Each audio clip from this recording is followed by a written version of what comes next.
നമസ്കാരം.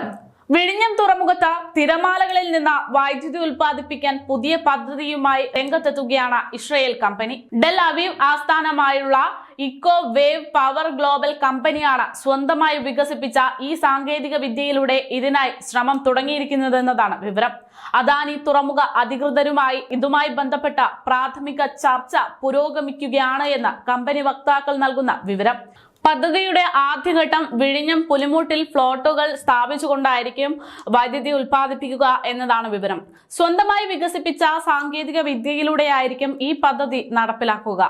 പുലിമുട്ടിന്റെ 980 മീറ്റർ നീളത്തിലാണ് ഫ്ലോട്ടുകൾ സ്ഥാപിക്കാൻ ഉദ്ദേശിക്കുന്നത്. പദ്ധതി യാഥാർത്ഥ്യമാക്കുന്നതിനായി അദാനി തുറമുഖ അധികൃതരുമായി പ്രാഥമിക തല ചർച്ചകളെല്ലാം പുരോഗമിക്കുകയാണ്. യൂറോപ്യൻ തീരദേശമായിട്ടുള്ള ജിബ്രാൾട്ടറിലാണ് ഈ പദ്ധതി ആദ്യം ആവിഷ്കരിച്ചത്. തിരമാലകളുടെ ശക്തിയിൽ നിന്ന് ലോകത്തുടനീളം ഉൽപ്പാദിപ്പിക്കുന്ന വൈദ്യുതിയുടെ ഇരട്ടിയിലേറെ വൈദ്യുതി ഉൽപ്പാദിപ്പിക്കാനാകുമെന്നാണ് ലോക ഊർജ കൗൺസിൽ പുറത്തുവിട്ട റിപ്പോർട്ടിൽ വ്യക്തമാക്കുന്നത്. കഴിഞ്ഞ വർഷം ടെൽ അവീവിലെ ജാഫ തുറമുഖത്ത് തിരമാലകളിലൂടെ ഉൽപ്പാദിപ്പിക്കുന്ന DE എന്ന 100 കിലോവാട്ട് വൈദ്യുതി നിലയം ഇക്കോവേവ് പവർ ഗ്ലോബൽ തുറന്നിരുന്നു. തീരപ്രദേശത്തോട് ചേർന്ന ഇത്തരത്തിൽ വൈദ്യുതി ഉൽപ്പാദിപ്പിക്കാൻ പല പരീക്ഷണങ്ങൾ നടന്നിട്ടുണ്ടെങ്കിൽ പോലും പലതും ഫലവത്തായിരുന്നില്ല.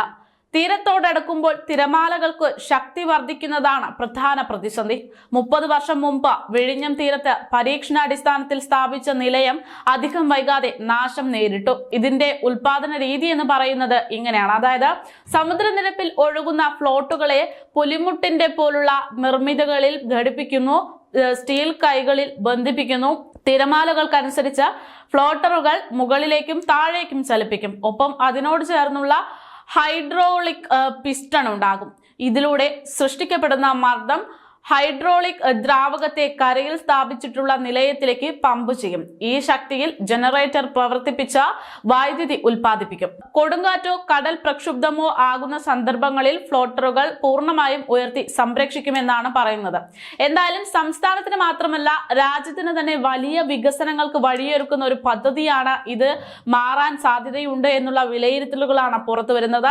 നിലവിൽ ആവശ്യമായ വൈദ്യുതി ഇല്ലാത്തതിനാൽ വലിയ ബുദ്ധിമുട്ടിലാണ് കേരളത്തിലെ ജനങ്ങൾ അടക്കം അനുഭവിക്കുന്നത്. ഈ ചാർജിൽ വലിയൊരു കുറവ് വരുത്താൻ ഈ ഒരു പദ്ധതി വിജയകരമാകുകയാണെങ്കിൽ സഹായിക്കും. ഈ പദ്ധതി പൂർണ്ണമായും വിജയകരമാകുകയാണെങ്കിൽ കേരളത്തിന് മാത്രമല്ല രാജ്യത്തിന്റെ തന്നെ ആവശ്യമായിട്ടുള്ള വൈദ്യുതി നമുക്ക് സ്വന്തമായി തന്നെ കണ്ടെത്താൻ സാധിക്കുകയും അതുമൂലം വൈദ്യുതി വാങ്ങുന്നത് ഒഴിവാക്കാൻ സാധിക്കുകയും അതുമൂലം വൈദ്യുതി ബില്ലിൽ വലിയ കുറവുണ്ടാക്കാനുള്ള സാധ്യതയും എല്ലാമാണ് ഇപ്പോൾ എടുത്തു പറയുന്നത്.